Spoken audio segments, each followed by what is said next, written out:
Isang mabiyaya at masaganang araw po sa ating lahat at welcome back po dito sa ating YouTube channel at Facebook page. Ako po ang inyong lingkod, Tagapanood TV. Grabe to.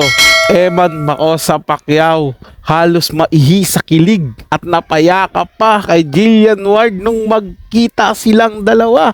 Yan po yung ating bibigyan ng komento, reaction, opinion sa araw na ito. At ang balita na yan ay galing po sa channel ni Showbiz Trend Update. Ilalagay ko po yung link ng channel niya sa description para mabisita nyo. At syempre huwag nyo kalimutan na mag-subscribe dito sa ating channel at i-hit ang notification bell para ma-update ka sa mga bagong video na ilalabas natin. Isang like, share, and subscribe po mga tagapanood. Sobrang napakalaking bagay po niyan sa ating channel. At maraming salamat po sa inyong walang sawang suporta at pagtangkilik dito sa ating channel. Kaya naman huwag na natin patagalin to. Simulan na po natin ang ating reaction video sa araw na to mga tagapanood. Welcome back sa aking channel. Eman Makosa Pacquiao halos maihi sa kilig nang matupad ang pangarap na makita ang ultimate crush na si Jillian Ward. Eman napayakap na lang ng mahigpit sa kapuso actress.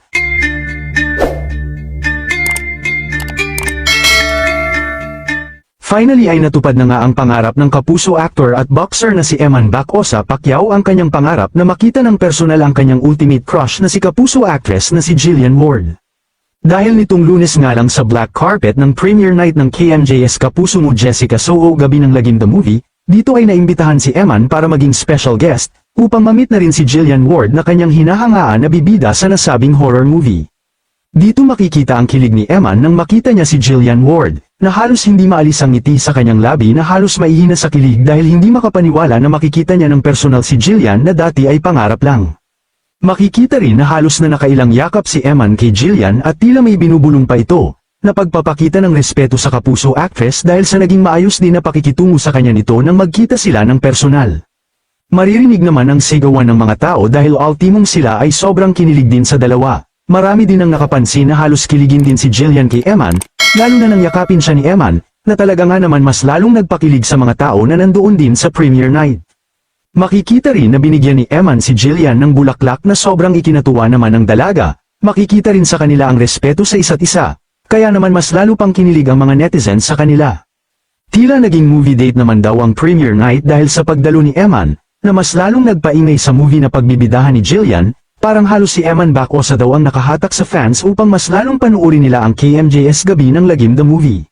Partida guest pa lang daw ang binata, what if pa kaya kung kasama na siya sa nasabing pelikula edi mas lalong dudumugin pa daw ito ng mga tao.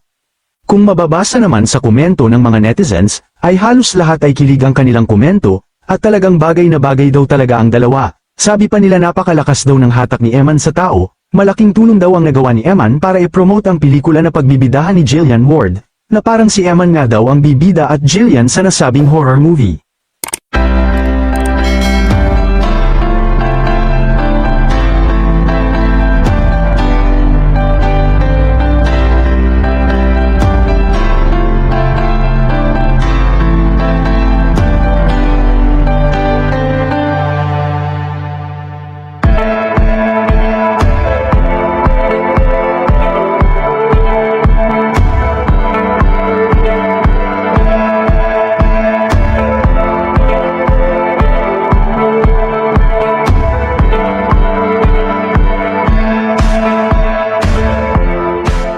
Kayong mga ka-showbiz, anong masasabi nyo sa ating showbiz topic ngayon?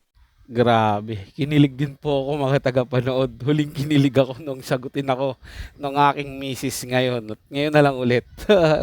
Grabe, nakakatuwa po talaga silang tingnan. Sana talaga, movie nilang dalawa to. Kaso hindi pa eh.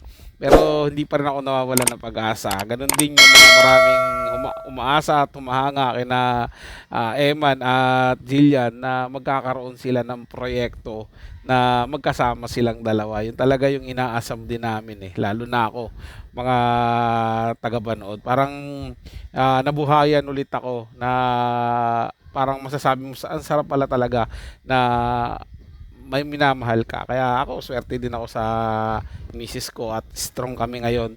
Siyempre, kasama yung mga anak namin. At ngayon, natutuwa ako na makita yung ganito na nagsisimula pa lamang. And din sana, dumating yung panahon na bukod sa magsama sila sa proyekto, kung talagang magka-developan din, magkatuluyan. Kasi tingin ko parang bagay po talaga sila mga tagapanood. Kayo, ano po sa tingin nyo sa pangyayaring ito?